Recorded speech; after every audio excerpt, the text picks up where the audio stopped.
Hello, everybody, and welcome to episode 76 of the Showbound podcast. I'm your host, Michael Raskin, here as always with Ethan Cardwell. Cards rocking your favorite football team shirt too, eh? Yeah, and you're rocking your new jersey. My So favorite QMJHL team. yeah. So for the viewers who are listening over Spotify or Apple Podcasts or whatever you're listening on, I can't see right now. Rask is wearing a Halifax Mooseheads game worn jersey, and I still haven't even got the story. So like, where is this coming from? Yeah, so it's for the YouTube listeners, check it out.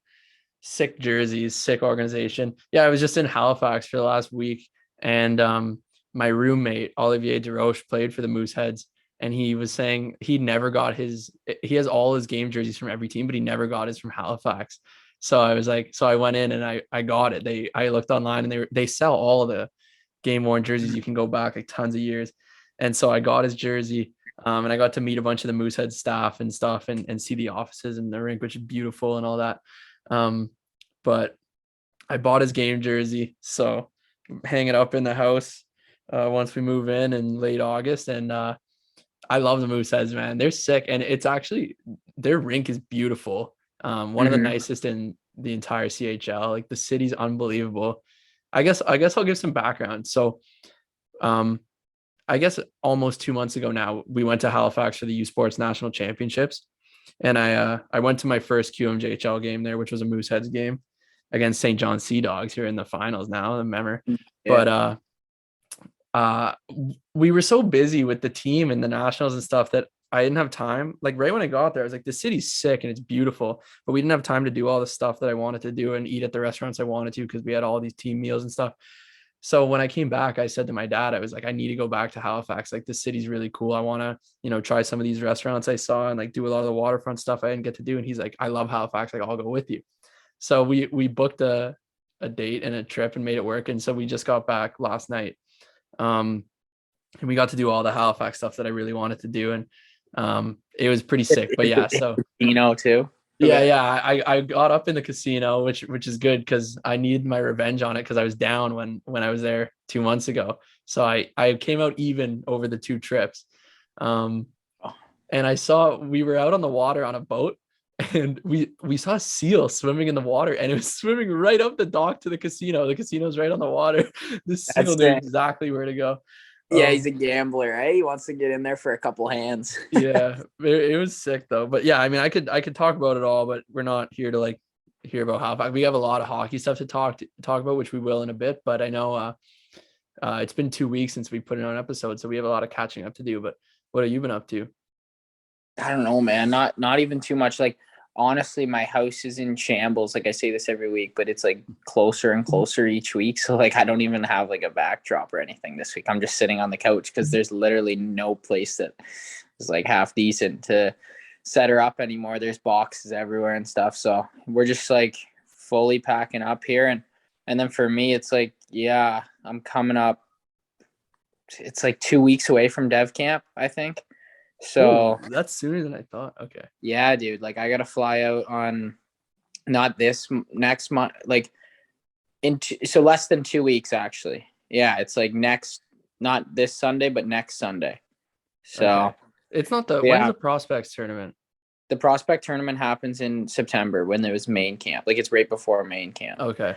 So I'm looking forward to like going down to San Jose again. Obviously, like it's always a treat to be in California, even if it's like summer here. It's still like a little bit nicer down there always. So go down there, enjoy my time, work hard, and see what happens. Learn like it's always fun to go to dev camps too, because like you actually pick up on so much stuff that you wouldn't think you would. Like you, at this like level, like or before my first dev camp anyway, it was like I thought like, okay, like I'm at a certain point in my hockey career where it's like I just need to like fine tune my skills and like just keep getting better at them. And then you get there and you like learn all these different things about the game and like all these different aspects of what to do with your stick and stuff like that, and just things you would never even think of that can make such a big impact in a game. So I'm pretty excited to get back there and kind of just keep working away at that kind of thing. And actually, I got a big weekend planned for me. I'm reuniting with a few of the Barry boys. I'm gonna go down to Barrie, hang out with them, play a little bit of golf, go to a Eric Church concert in Toronto on Saturday. So it should be a good Canada Day weekend. You got any plans? I'm going to be up at the cottage for like Thursday to Monday or Tuesday. Just be out there. We get the fireworks show going on the lake and stuff, and I'll be golfing up there as well. That's kind of my plan, just relax and, you know, do a little work in school from there and stuff. But I was thinking too, going back to your like San Jose stuff this year, more so than last year, you have a goal, like one goal in mind, to get a contract now. Like you're playing to get a contract. You have like essentially, like, not to put the pressure on, but you got a year to get a contract. I mean, if you don't, it's not the end of the world. There's other chances, but that's the goal and the motivation going forward. So what do you think going into dev camp, going into the rest of your summer? Like, are you just thinking every time you're working out, every time you're on the ice, like, I'm going to get a contract? Like, how are you motivating yourself? Yeah, pretty much. Like, I don't know. I've always kind of been like try to have like a chip on my shoulder, like whenever, like even when there's no reason to, just like kind of just want to have that in you to fire you up and motivate you on maybe a Tuesday morning when it's rainy outside and you don't want to get out of bed, but you have to, because, you know, there's other guys doing it too. So yeah, it's definitely something that I think about, but at the same time, I'm just worried about going through my routines. I think when you get to a certain point in your career, it's more or less just sticking to the process rather than trying to do extravagant things to get things done. I think slow and steady wins the race, and just do your training, stick to your eating habits, and just, follow the routine. Like, just get into a proper routine, skate three times a week right now, and then 4 when it gets closer to main camp, maybe, and then work out 5-6 times a week. And just, like I said, you just got to stay steady with it. I think the consistency is the biggest thing. And then it shows up in your play on the ice too. If you can be consistent off the ice, I think, a lot of times it'll overlap. So that's the kind of the way I'm looking at it. Like, definitely super motivated, and it's a huge summer for me, as you kind of said.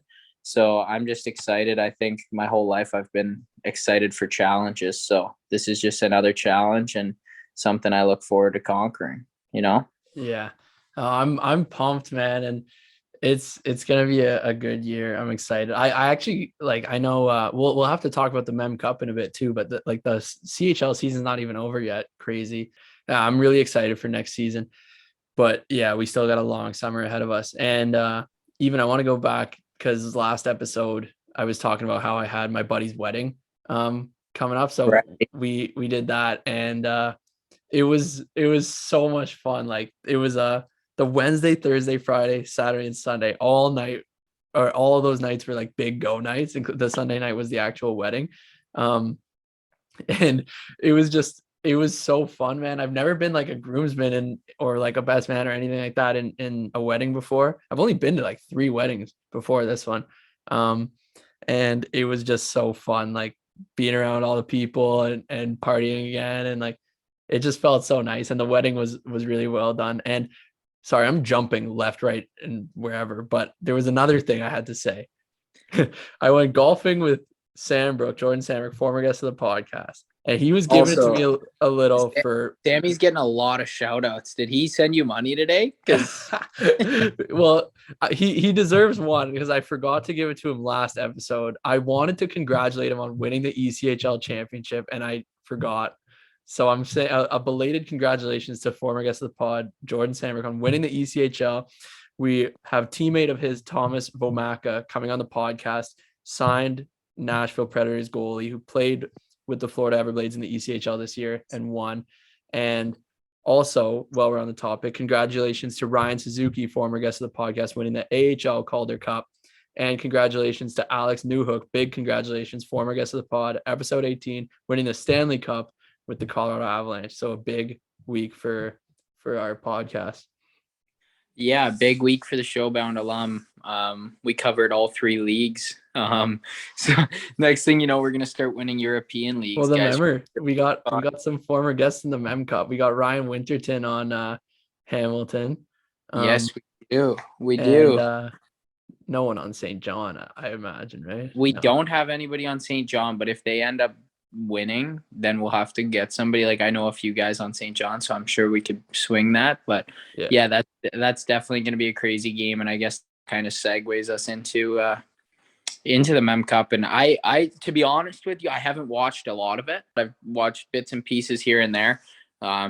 Just so busy. But no, I think like obviously I'm pretty sure Hamilton and Edmonton were the clear-cut favorites, if in my opinion anyway. Like who did you think was going to win going in? I think maybe a little OHL bias, but I think Hamilton was the favorite. And but I said that, I don't know if I said it on the podcast. I said it to many people. I picked St. John to win this just because every time I can remember a host team that got eliminated in the first round of the playoffs hosting the Mem Cup, they ended up winning. I remember it with Windsor a few years ago beating Erie. Shawinigan did it, I think in 2012 they were the host. 2011 maybe. I 2011. think. Yeah, I remember that year though for sure. They did. I remember because we had one of the people on that Shawinigan team came to play for Brock for a year. And I remember he was telling us the story, but and I know it's happened before that. And every year people start crying about the format to change and stuff. But so I was like, based on that history, which doesn't mean anything, I'm picking St. John, and now they're in the final. So I'm sticking with it. And you also talked about Gardner Mcdougall, who, and you brought this up like way ahead of time. Like, I don't know. And you obviously have seen him in person, like how he works and stuff. And you're in that realm of sports and in the same league and stuff. So you've obviously hear a lot more than most CHL fans would about him. So that was great intel. You almost like drags a bit, pulling that one up, and you gave us a little bit of a heads up. And yeah, like St. John has looked so good in their games, like against even like these top dog teams. Like they're playing such a good system, and it's definitely paying off. So you got to give kudos to him. And like, did you see his interview? Sorry to cut you off. Did you see? Were you gonna bring that up? I don't know if he was joking or not. I know. I couldn't tell if it was a joke. Let's explain for the people who don't know what happened. Like, I'm assuming it's a joke, but like, I don't know. So basically, like, he's doing a presser, and all of a sudden his phone starts ringing. He looks down and he goes, "Ah, haha, it's just the Winnipeg Jets calling again." So I feel like it was a joke because I feel like people don't like display that, but at the same time it could be like totally legit because with his track record, he's won so many national championships, and now he's going to step in and possibly win a Memorial Cup with a team who really doesn't have any business be. They do for sure, but you wouldn't think they would. Yeah. I mean, it's interesting. And yeah, who knows if it's a joke, because everyone knows Winnipeg's in the coaching hunt. Could be an assistant coaching job in Winnipeg too. I don't know if he would go. Like, he's been settled there in Fredericton, New Brunswick for a long time. I know he's had many job offers in like major junior and stuff that he's turned down. Obviously NHL is a little different because hard to say no to that. But anyway, there's a lot of excitement going on in the Mem Cup. We got to talk about the Stanley Cup. So Colorado, we all know they won.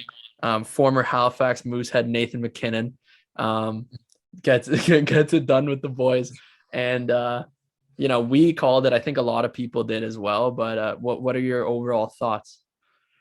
Yeah, like I was just happy. Like, that was a big prediction too, and we made that like day one, like start of the season, when we said it was like before the season started. Yeah, we're like, hey, who's gonna win the cup this year? And we both said Colorado. So I mean, obviously they were the favorites going into the season just based on the team they had, but they really hadn't. I don't think they hadn't got out of the second round. Like, I'm pretty sure. So yeah, they hadn't. There's a lot of questions going into the playoffs whether goaltending would hold up and stuff. And they're a team that's set up for a few years now. They're gonna win again next year. It's gonna be them and Tampa in the final.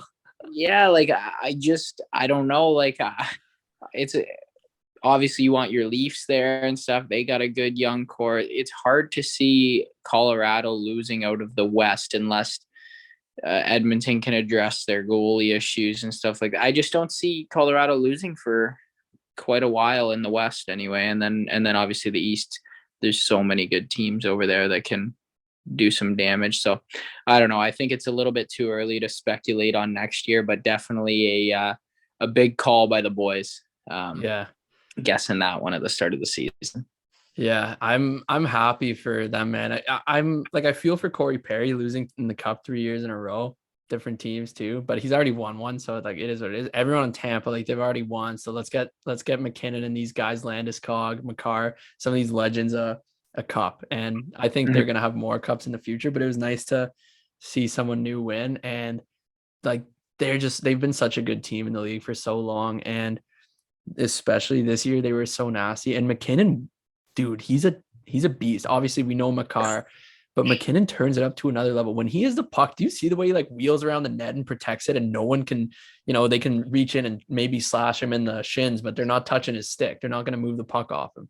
So strong, man. Like he's Yeah. so strong on his feet, and the way he can snap that puck and how quickly he accelerates. Like obviously McDavid's the best player in the league, and I think that's a no-brainer.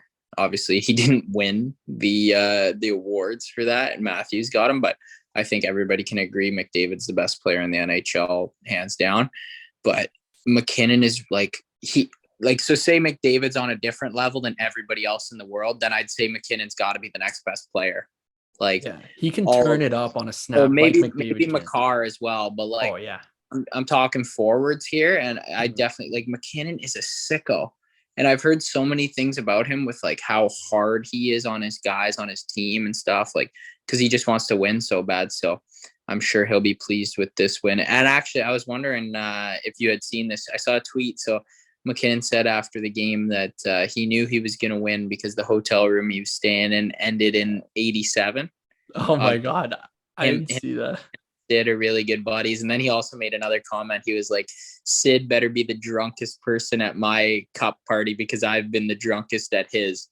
Yeah, I saw that one. That's fun. And actually being in Halifax, I think it's about an hour, a little less away from Cole Harbor, Nova Scotia, where Sid and Nate are from. So everyone was watching the game. Like I was in the hotel lobby, and it was midnight there, and it was packed, like people watching it. Like there was actually everyone was wearing like this jersey that I'm wearing with the McKinnon on it. Like those McKinnon jerseys were flying around the city. They love him there. And but I've heard comparisons to him and Michael Jordan in terms of like the level of like the level of wanting to win and putting the pressure on his teammates and determination and stuff. It's pretty crazy. And honestly, like you get to that level, and he's been in the league for like 8 years now, maybe, so, maybe even 9.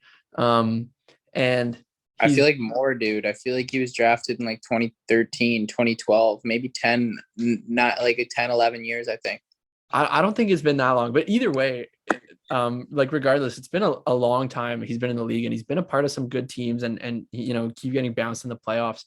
But having someone who's that hungry to win on your team and like will push everyone around them to be better, like it's got to be, you win with guys like that. It's history has shown it. Like I said, with Michael Jordan, McKinnon, like so many before him, all these Tampa guys, like were John Cooper, bro, like pretty interesting stuff. But maybe it'd be cool. I don't think McKinnon hates the media, but like to get him on the podcast one day would be sick.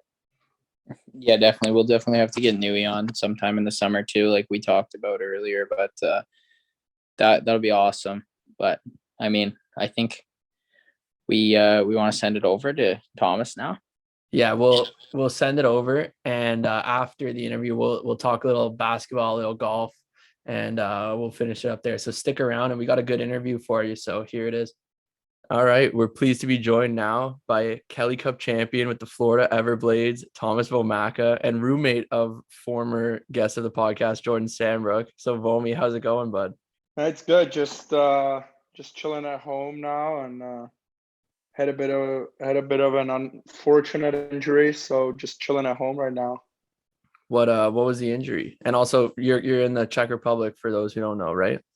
Yeah. No, I'm back home in Czech. I was playing soccer as a goalie and misstepped a little bit and did something to my ankle. So hopefully that'll be fine soon. That's brutal. Shouldn't be a long wait, hopefully, but annoying for sure. Yeah, it's not the first time we've heard of soccer injuries from hockey players, Cards? Oh yeah, It's Siri gets a little dangerous sometimes too. Yeah, no, it's for Yeah. sure. So I mean, I'm curious, and I got to see some snaps and stuff like that. But what was the week like after winning the championship? Like, how was that for you and the boys? It was unbelievable. I mean, we became such a tight group towards the end of the year, and all through playoffs, and we were through so many ups and downs during the season. So I think we just kind of all stuck together, and we had unbelievable group. I mean, probably the best group I've ever played with, and it was so much fun, like just winning and enjoying the cup on the ice and the beers in the locker room and whatever, all the things that come with it. So it was definitely a blast.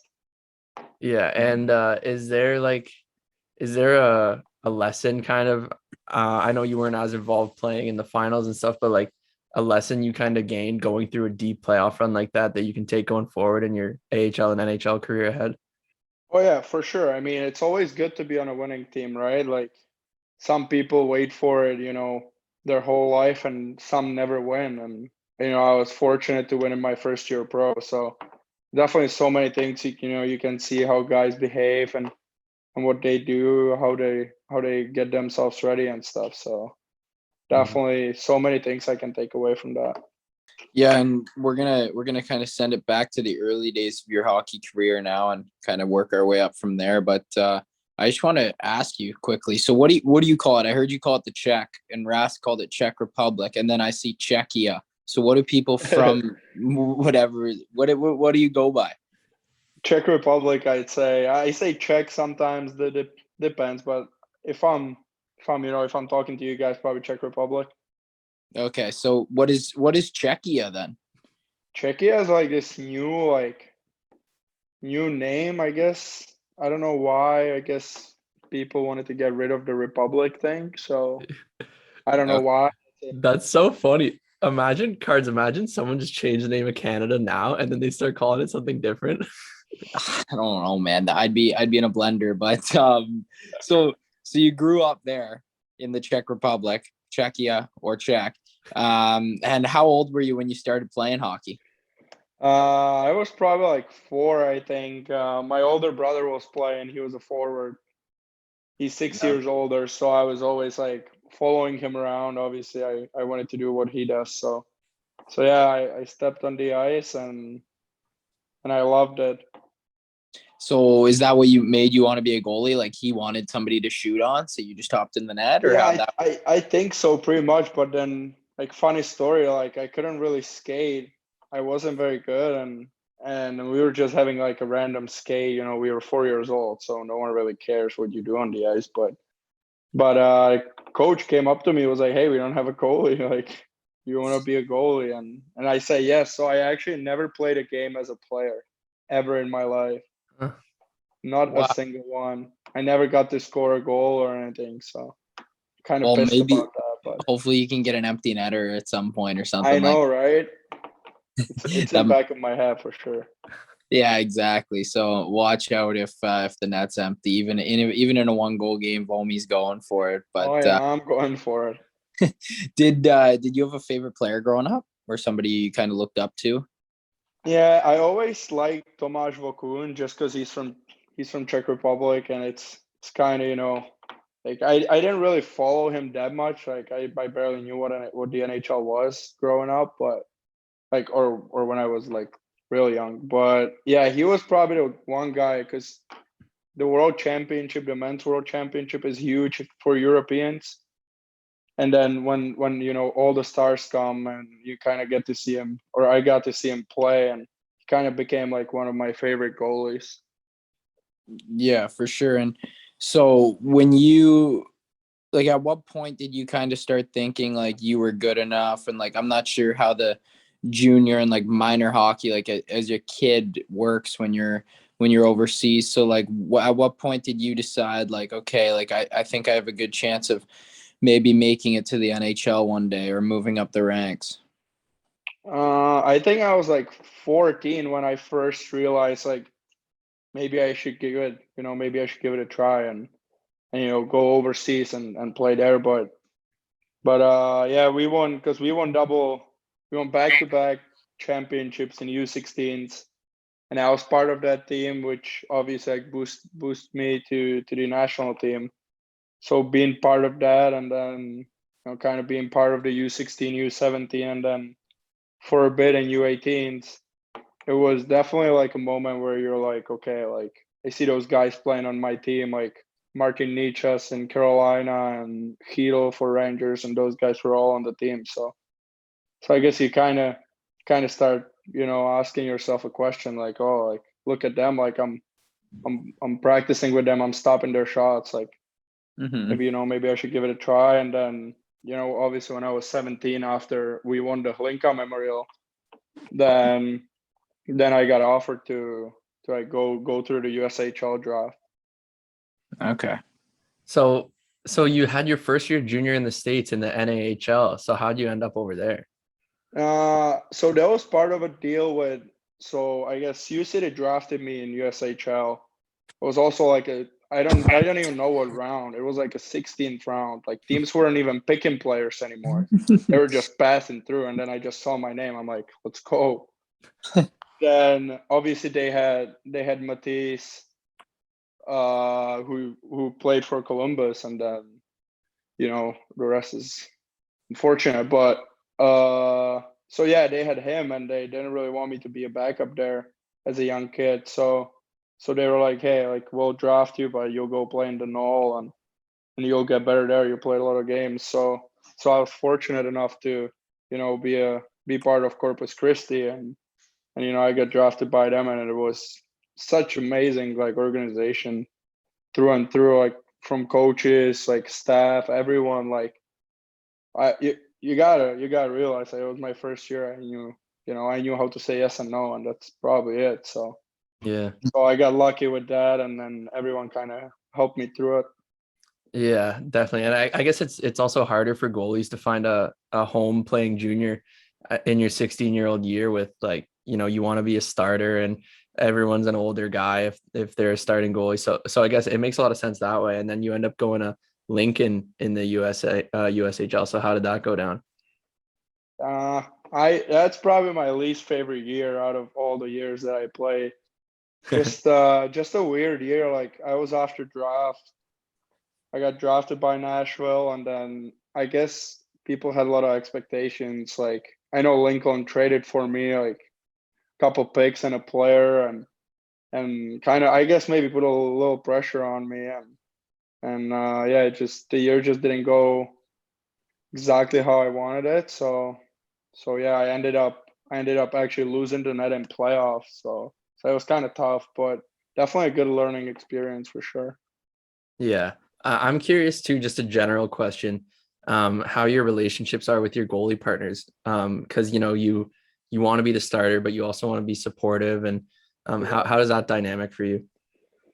I've never really had a problem. I feel like I'm pretty easy going. Like obviously we battle on the ice and we compete against each other, but like I'm friends with like this year Parker and Cam. Like I'd say we're all pretty good friends. Like we have pretty tight relationship, and we know like if one's not playing, like we're supporting the other. So yeah, even through college, like it was a little different, obviously, because I was playing a lot. But I never ever felt anything like like hate or something from the other goalies. Like I feel like I always had a decent relationship with everyone, and I feel like that's one of the most important things. Because if the guys don't want to play for you and they don't want to support you, then it kind of all goes to poop. One more on the move to the States. Like, how was it in your first couple of years when English wasn't so good for you? Like, how did you adapt off the ice? Yeah, I'd say first 3 months was just a hell. Like I had no idea what the hell is going on. I remember coach picking me up in Texas when I first landed there, and he's showing me all those things, and then asked me like a simple question like, how are you? And I didn't know what to say. I just said yes. Like I was so clueless at that time. Like then obviously like I didn't really have an option because I didn't have any euros on the team, so or any checks or anything. So it was just tough at start, but like later on, like you kind of thrown into it. You have to talk unless you just want to be quiet the whole time, which I don't. So yeah, I just kind of started talking, and then I knew the basics. So it kind of all came together, I'd say.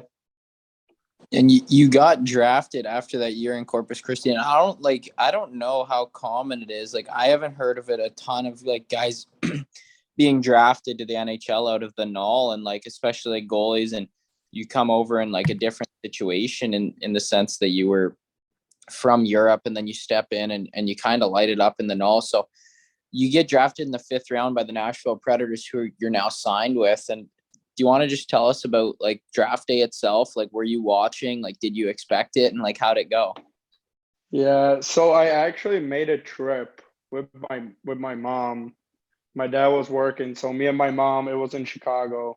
Me and my mom were like, hey, we're gonna take a week-long vacation. Like, we'll go there early, we'll visit this city, we'll go shopping, we'll kind of fuck around, sorry for my language. And yeah, so we did that, and then the draft came, and obviously first round, like I had a couple buddies that got drafted, so that was awesome to see. And then the second day, I'm sitting there, it's second to 7th round, I think, is every single round besides the first one is in day 2. So you get there, and then obviously I knew I wasn't going to be a high draft pick, but I was kind of like, maybe like a 5th, 6th, 7th round or something. Like, it'd be nice. And then you start seeing the goalies getting drafted, and you're just like, God, I'm better than this guy, or oh, that should have been me, or and stuff like that. So it was actually kind of long. I ended up sitting there probably for like 4.5 hours before I actually got picked. And we're at the point where my mom's like, hey, like, you want to go to the bathroom? I'm like, Mom, like, don't talk to me right now. Like, don't talk. I'm at the point where I'm like freaking out. I'm like, if I don't get drafted, like, I'm flying home 15 hours just crying the whole time. So it was tough, but obviously, like, when you hear your name and everything, like, that's everything, like, everything falls down, and just like, it was pretty emotional. Like, I actually had a couple teammates there from Corpus. I had my head coach from Corpus there, the GM was there, the media guy was there. So it was like a decent amount of people, obviously my mom. And yeah, it was just awesome, like, being able to see it and experience it. Like, I know a lot of guys maybe don't go and they watch it and they celebrate at home, but I feel like the moment where you go to that table, you get the jersey, you take the pictures, and you do the interviews, like, it's awesome. You, in a way, you feel like a star for a bit, and then obviously you realize it doesn't really mean anything, but it was awesome. Yeah, it's a pretty cool moment. And like, I think, like, is this year, it's back in person this year, right? Yeah, in Montreal now. So what's it been now? Like, 2 drafts without it, I think, or was it 3? It was 2. No, it 2 or was 2. 3, yeah. Zoom calls. Yeah, it was brutal, man. Because I had to go through that with just like the online one. And it's just like you're watching it on your phone. It's like, it's obviously not the same. So it would be cool to have been there in person, but it is what it is. But I want to know, like, so you said obviously you went, so you had quite a bit of confidence in you getting picked. Did you have a lot of talks with Nashville, and was there kind of a sense that they were going to take you, or did you think it was going to be somebody else? I had a feeling it could have been. So I didn't go to NHL Combine. I went to Chicago's and Toronto's. Okay. So I did that, and then obviously, like, after that, I had a feel it could have been like either of them, either Chicago or Toronto. And I talked to my agent. He said Nashville looks very interested, and I was like, okay, like, more teams the better, and yeah, and then he was just like, just relax, like, someone's gonna pick you, and Nashville picked me, so I was pretty fortunate. Yeah, that worked out perfect. Yeah. And so then after, obviously you said you had that rough year after your draft, like a lot of pressure in Lincoln and stuff like that, but you go to the NCAA, and I'm actually kind of seeing like a trend. Like I've seen quite a few European goalies now start to go to the NCAA. And you went to UConn, University of Connecticut. And how did that recruiting process happen? Like when you came overseas, was that your original thought? Like, hey, I want to go play in NCAA, or did you ever think you wanted to play like major junior, like in the CHL or anything like that? Well, me personally, I probably would think about CHL, but they closed it the year I was coming over. They closed it for European goalies. That was the year. So they kind of took all the options away. So I think they've gone back on that now, I think. Yeah, they have Euros, I think, right now. I was just wondering, so like obviously so there was no option for CHL for you. So it was for sure you were going, like that would have been 1 year. Like literally you missed it by 1 year. Yeah. But I don't even know if my parents would let me go to CHL. We're pretty strict on school back home, at my house. So yeah, my mom was like, "Hey, we'll let you go to US and we'll help you out, but you're going to school." And I was like, "All right, mom, like I'll go." So yeah, and then the recruiting process was just quick. Like I didn't really give it a thought or anything. I didn't even visit the campus, and I was committed. Like it was that quick. Because when I came, and then I hear the stories from guys like, "Oh, like there's gonna be so many guys trying to talk to you," blah blah blah. And I had the assistant coach from UConn came down, and he was like, "Hey, like we really want you." And I was like, "All right, like you're the first one that came. Like I like what you have to say, and you kind of want to go to UConn." He flew back again, and I was committed just like that. It was like 3 months into the season, like around Christmas, I think. It was crazy fast. That must have been the easiest recruit of his life. That's great. Oh yeah, most likely. I made it easy. And so I want like, I'm curious now, like, so you go to UConn, were other schools like trying to get you to decommit or anything like that? Or was it just like, okay, I'm going to UConn next year, no worry in the world?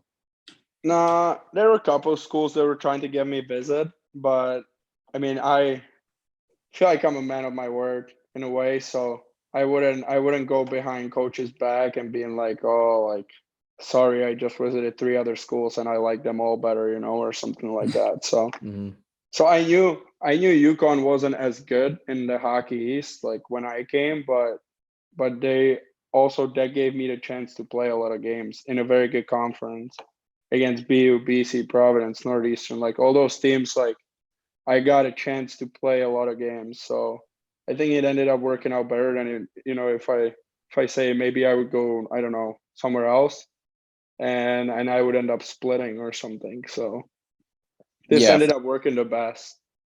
Yeah, and for a goalie, it's always good to take shots no matter what. So if you got a weaker team, it showcases you just more and gets you better anyway. So you just mentioned like the strength of schedule and like how good the teams were you were playing against. So can you kind of talk about the adjustment that it took from jumping from the USHL then to Hockey East? Yeah, it's definitely way faster and more skilled and more physical. Like everything, like all the things. Like I feel like I used to be a pretty aggressive goalie, and I still am, but more so in my crease. Now I used to play a lot outside of my crease and stuff. So they're definitely, the guys in NCAA and then obviously like in pro, they make you pay for it. So that was the adjustment that I was trying to make pretty much my whole 3 years there. Just trying to stay more calm and relaxed and yeah, it then actually ended up working pretty good. I guess so. And then so I want to know like too, because I don't know how many like foreign students are at UConn or whatever like that. So what was it like being a student in a foreign country and going to classes with languages that you're not familiar with and stuff like that? How was that for you? Tough, but I got lucky with that too. Like so my best friend played for Muskegon in my year when I was at Lincoln, and he's from Czech too. So he was like, "Where are you going to school?" And I was like, "Hey, I'm already going to UConn." Like he's like, "Oh, like blah blah." Like he had a he had visited, I think, at BU or something, and he loved it. And I'm like, man, like just give it a try with me. Like we'll fly to the visit UConn together, and they wanted him really bad. So I was like, hey, like could be fun. Like if both of us are at the same school, like we don't really have to worry about much. Like we can go to classes together, and it will make it. We can live together. Everything will be easier. So yeah, he actually ended up committing with me and coming the same year as me. So that was just like, so I got so lucky with that. Like going to classes together, living together. Like you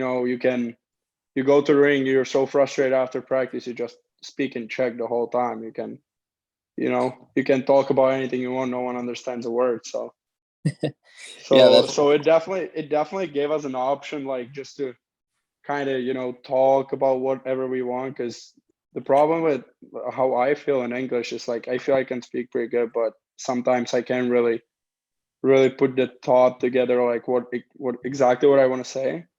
So in Czech, obviously, it gives me the freedom. So that was a big help. And then the school wasn't too bad, so I kind of just got through it. Yeah, I mean, your English sounds pretty good to me and stuff, so you're doing pretty good on that front now. But yeah, so that's pretty cool. And I got one more kind of on your time at UConn and NCAA itself. So how did you like the bookstore at UConn? Kale Howarth asks. Yeah, that was a thing my freshman year. I think I still have pretty strong accent, but it was a main thing on campus, like in the middle of campus, huge bookstore. Like they had Starbucks there, like you can buy a bunch of candies. Like almost after every practice, I would just be like, hey, like someone wants to go to bookstore. And then it kind of became a thing, like everyone asking me after every practice for 3 years, like, hey, like you want to go to bookstore or something. Like but no, it was definitely one of my favorite places on campus, that's for sure. That's awesome. And going back quickly, and then I'll flip it over to Rask, but I just wanted to touch on the fact, like, when you could talk like Czech with somebody else and like just like nobody knows what you're saying. That's like when I'm around the Euros and they're always talking together. We're always just like, they must be talking shit about us right now. We just have no idea what's going on. Well, maybe sometimes for sure, but I don't think it's necessarily about teammates. It's more coaches. Like, you're pissed on the ice. Like, what is this drill? Like, what are we doing? And then you don't want to say it in English. You don't want anyone hearing you when you're a freshman. So you just kind of use the other language, with your buddy, and it gave us a good laugh sometimes for sure. That's awesome. Yeah, that's good. I'm curious how it was for you, how your experience was in the World Juniors. Well, I didn't make that team, so I didn't really have any experience. But no. So that was my freshman year, and I got a call like beginning of December, like, hey, like you haven't played much. I had, I think, like maybe 5 games played, and I played pretty good in those games, but they didn't really know what NCAA is at that time. So they were like, oh, like whatever, like if you want to try to make the team, then we can go to this World Junior A tournament. And I was like, all right, like I'll give it a shot. I went there. I was brutal. I couldn't be any worse. Like I couldn't up a puck. Like it was just embarrassing. And then just like the whole experience, like you're in Bonneville, Alberta, like it's freezing in there. Like you can't even go outside. You're just locked in the Holiday Inn or something. Like it's just like crazy. Like the closest thing was like Tim Hortons, like a mile away. Like just like middle of nowhere, absolutely nothing to do. Like just a waste of a week pretty much. And then I obviously didn't play well there. And they were like, well, yeah, you can go home now. Like you didn't make it. I was like, all right, like I gave it a shot, but no, it was just, that tournament was, I mean, it ended my, my national team career, at least for the, for the junior age, but it was just like, whatever. And then at that point I was like, thank God this is all over, because the amount of like stress you have with like, oh, did I make it? Did I not make it? Like, I was so happy that like phase of my hockey career was over. Like, obviously I was sad I didn't make it because I was with those guys for 3-4 years, you know, playing in every tournament. So I was sad about that, but then you realize like this is over. Like, you don't have to worry about like, you know, staying up and like reading because no one's texting the lineups out. Like, you have to read it somewhere. Like, just freaking out. Like, I was just happy that phase was kind of over. Mm-hmm. Yeah, for sure. I guess that'll do it. There's definitely a lot of stress with that, like kind of freaking out about that. But now you're gonna do that through the pro levels now too. So it's a good thing. Yeah, I know Sammy. You know, you mentioned him at the start. He was my roommate, so I know he was pissed he didn't make the World Team Canada World Junior team. He's been bitching about it all the time. So He's still talking about it. he's still talking about it. Yeah, I remember that year because he had made both like OHL versus Russia games. He was on the team OHL for that, and I think he wore an A for one of them too, even. And he was having a good year, and yeah, he was pissed. I don't think he even got the camp invite, and he was talking about that all I don't summer. think he did. He's still choked. Someone should send him an email with an apology for it. That's funny. So, and then you go pro after UConn. So I was wondering, so I always heard like you get 4 years to sign when you go to like if you're go to college. So we were thinking like, okay, like you stay for the 4th year, but like that probably wasn't an option, eh? Like that was either you sign or you go back to school and then you're a free agent. Like, is that what would have happened? Yeah, because that's the thing, because I got drafted after my null year and I played 1 more year in juniors. So that was my first year, and then 3 years at UConn. So yeah, that was either Nashville or free agent, and I was really hoping it was going to be Nashville. Yeah, so yeah, it ended up working out, and you signed, and like, what was that like? Did you kind of, well, obviously, like your agent and yourself, like you guys would have known the deadline was coming up. So like, was Nashville like, was it the plan all along, or did you have to have a good year before they signed you? Yeah, before the year they said they have no problem signing me if I show that I won the contract. So obviously I had to have a good year, but I also felt like they were pretty interested in me, and then obviously gave me some confidence too. So Yeah, no, that's awesome though. So did you end up doing a 3-year program at UConn, or did you like do a 4-year and you're not done yet? Yeah, I had a 4-year, but I finished in 3.5. So I was actually doing school for the first half of a year this year, and then I finished. Yeah, that's good for you, man. Yeah, thank you. Good job. What was your major? Communication. Oh, nice. There you go. The easy way out. Yeah. The easy way out. All right. So I mean, talking about this season, you played for the Florida Everblades in the ECHL. You're up a bit with Milwaukee in the AHL. So how was your first season pro overall? How'd it go for you? It was good. I mean, obviously wish I played a little more and stuff like that, but I mean, we won a title at the end of the day. Like, yeah, you guys, as I said at the start, like it's a first year, like you win, like it's awesome. Just waiting for the ring now. But no, I was up in Nashville too for a bit, and that was, being on the taxi squad. I was there for like 3 weeks, I think.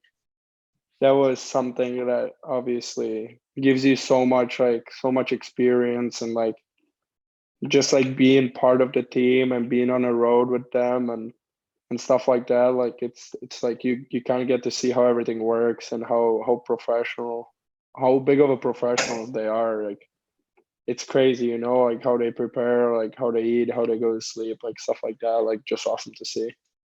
Yeah, and it's nice for the bank account too, eh? That wasn't bad, that's for sure. Yeah, that's funny.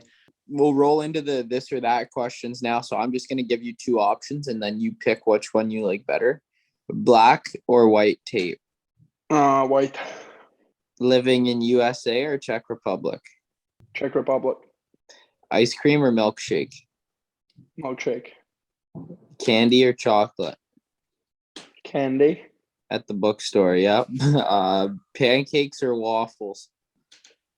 Czech pancakes. Crepes. Okay. Nice. Cardio or weights? Weight or nothing. Bauer or CCM? CCM. Okay. Okay. And we'll just finish it up with some fan questions here, and then we'll let you go. This one from Sambrook. How's your golf game looking?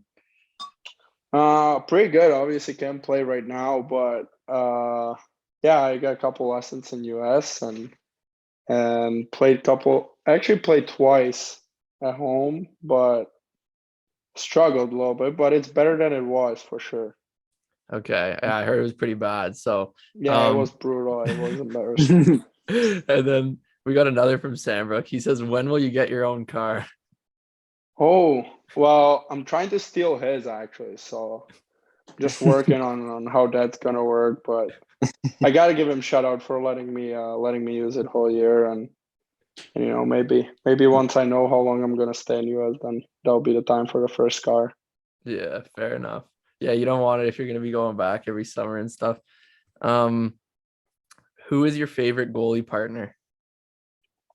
Ooh, that's tough. I had some really, really good goalie partners, but I mean, I gotta mention both guys from this year, like Cam and Parker, both unbelievable guys, work hard and support each other. So those two, and then I gotta give shout out to Ryan Keane from UConn because he was my backup. He didn't get to play much, but he was nothing but supportive to me and celebrated every win with me and motivated me in practice and competed with me. So that guy is definitely one of them.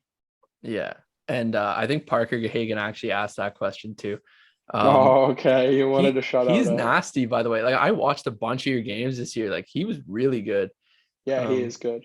Yeah. And then and there was one guy on the team too, Cardsy. This guy, I think it was who was it? Someone got called up to the AHL, probably Milwaukee or somewhere, and said no. Who was that? Was it Winnicky? No. Winnie had some trouble. I think it was a COVID phase. Yeah. He got someone, I can't remember who it was, who had been there a long time. He got called up and he was just like, no. Oh, I think it might have been.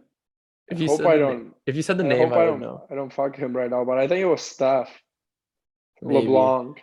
But it wasn't to Milwaukee, it was to Laval. Okay. That's funny. Anyway, moving on. Is Cam Johnson a beauty? Confirmed beauty. Okay.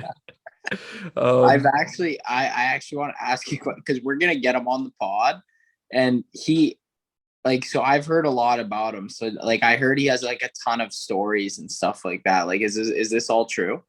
Yeah, you guys will have a good time with him, that's for sure. He is though. Like that question is legit. Like he is. Like if you trying to, find a guy that would be like a definition of a beauty, he's definitely one of them. That's for sure. Okay. Would you consider yourself in that category of a beauty as well? Oh yeah. Okay. And then so we got one more fan question, an actual one. What's your pregame routine and like game day routine or superstitions like? This question always gets me because it's so long. Like I'm trying to wake up at the same time and then do the same thing in the morning and go home, watch something. I used to play FIFA actually a lot on game days and then go nap and get a coffee, eat some food, go to the rink early, do a little meditation, do some hand-eye coordination, do my warm-up, then play Sur with the guys for a bit, and then go get dressed. But I think if you ask Cam or I don't know if you guys will have any more guys from our team, but my during the game rituals are kind of crazy. I think some guys are like, what the fuck is this guy doing? Like this guy is on something. So why? So, what do you do? no, it's better if you ask them. Like I just like go to the bathroom and like I bang my hand on the wall, like stuff like that. Like it's kind of like comical, like it's stuff like I think I'm just trying to get like I've done it for so long now. Like I don't want to get away from it because I tried and then I was like in my head I was like something's wrong. Okay. So it's like one of those things that you just kind of keep doing, always pissing the same toilet, like stuff like that. Like it's kind of crazy, but no, that's hilarious. I love that. yeah. But I mean, Rask, is that all from you? Yeah, that's all I got. I'll flip it to cards, but personally, I just want to thank you for taking the time and coming on. It's been a good episode and good to get to know you. I've heard a lot about you through Sandbrook already, so it's good to meet you. For sure. Thank you, man. Thanks for having me. From me, same thing. Kind of just to appreciate you taking the time, and yeah, it was an awesome interview. We weren't sure, like I or myself wasn't sure. You never know with Euros, like if they got great English or whatever's going on there, but your English is really good, and it was a really good conversation. It's a pleasure to meet you. So thank you. Yeah, thanks, guys. Thank you for having me. All right, thanks to Vomi for that one. It's a good interview and good to hear from a champion. Although it wasn't Stanley Cup, but maybe one day. I guess I wanted to talk quickly about the NBA Finals, which I did watch a bit. So obviously Golden State with the win. What were your thoughts on it? Yeah, I love Golden State. Like it's super close to San Jose as well too. So Yeah, I got to like see like where they play and stuff when like driving around when I was in Oakland where they used to play and stuff like that. So and I went there like years ago when I was on a trip to San Fran and stuff like that. But I've always been a big Steph Curry fan, like just really like not necessarily a fan because I'm not a basketball fan, but just appreciate what he can do out there because it's pretty special. It's almost like watching like the Wayne Gretzky's, the Bobby Orr's, like all that, and like it's a legend in the making. And I think he's incredible. And now to win again after all the naysayers said that they couldn't, it's pretty special to see. And I really enjoyed just watching that basketball and how well they played and just kind of prove everybody wrong, you know? Yeah, I mean, it's his fourth ring. Like he's gonna go down as one of the best ever, and he's so electric to watch because, man, first of all, we know he can shoot from anywhere. Like the guy will step over half court and he's immediately a shooting threat, which is crazy. And then the other thing is sometimes he does like he'll get the ball and he'll do those pump fakes and he drives the net and will finish like a ridiculous layup like behind his back left hand. Yeah, It's crazy to watch him. So yeah, he's my favorite player in the NBA. I don't watch a lot of basketball, as I've said before on here, but I love watching him. And shout out to Andrew Wiggins, who I played against in elementary school basketball once. no, you didn't. Yeah, we didn't know he was Andrew Wiggins at the time, right? I remember when we played him, we used to just call him the one-man army because his team would give him the ball and he would just go end to end, and he was like almost dunking at that point. And so we didn't know he was Andrew Wiggins until years later. But we just called him the one-man army, and he was nasty back then. But he played sick in the finals. And that's pretty cool that you can say that. Actually, that's so funny. Yeah. So yeah, shout out to him too, a Canadian boy. Yeah, Good on him. Is there any golf stuff we want to talk about here? Oh yeah, I wanted to say Will Zalatoris was so close to winning. Oh my god, I was dialed into that. I can't believe it, bro. He had it. Him both and Fitzpatrick, like those two are like stars in the making. What a putt Fitzpatrick made too. I was pissed. Like I wanted Zalatoris to win so bad. No, I know you did. Yeah.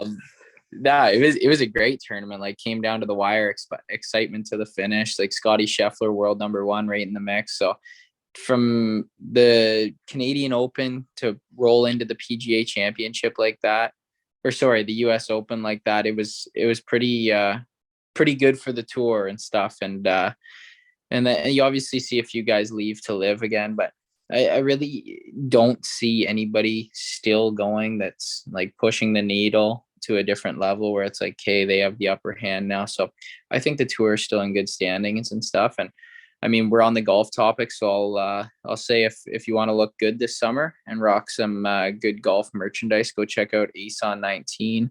It's a new hot golf apparel brand, and I know I've been rocking it, getting a lot of compliments about it. So go use the code Showbound at checkout for 20% off, and that's Ace on 19. You can find them on Instagram and online. So go check it out and let us know what you think. If you buy anything, send us a DM or whatnot. But yeah, what do you think, Rask? what do you got on your mind? You got anything for the fans here? Well, I mean, as we kind of wrap it up, I just went out and got some bubble tea, which I was telling you about. So I would say hot weather, bubble tea is a great option. You know, if you don't always want to get ice cream every day, bubble tea is pretty nice. So is that the one where it's like they're just the little bubbles and you get the thick straw, so the bubbles come in your straw? Yeah. Yeah, it's pretty good. I was gonna say, have you ever had it? Like, yeah, no, I've had it. I was just confirming that I know what it is because I actually like it too. That texture is like really good, actually. It's good, and they have like a million different flavors now. But I just got like the mango one. But anyway, it's pretty good. So I would recommend that. Go to your local bubble tea provider, get some bubble tea. And Cards, you want to give us a weather update and wrap it up? Yeah, I mean, it's a little bit cooler this week. The lower temperatures in the low 20s look to rise upon the weekend, and it looks like a spectacular weekend of weather for Canada Day. So all of you young folks and all of you older folks and maybe some children out there, just enjoy your Canada Day weekend. Wear your red and white, be proud to be Canadian. And for all you American listeners as well, the 4th of July is Monday. So you guys enjoy as well. Everybody party hard, but not too hard. Be safe and responsible. And we'll catch up with you next time.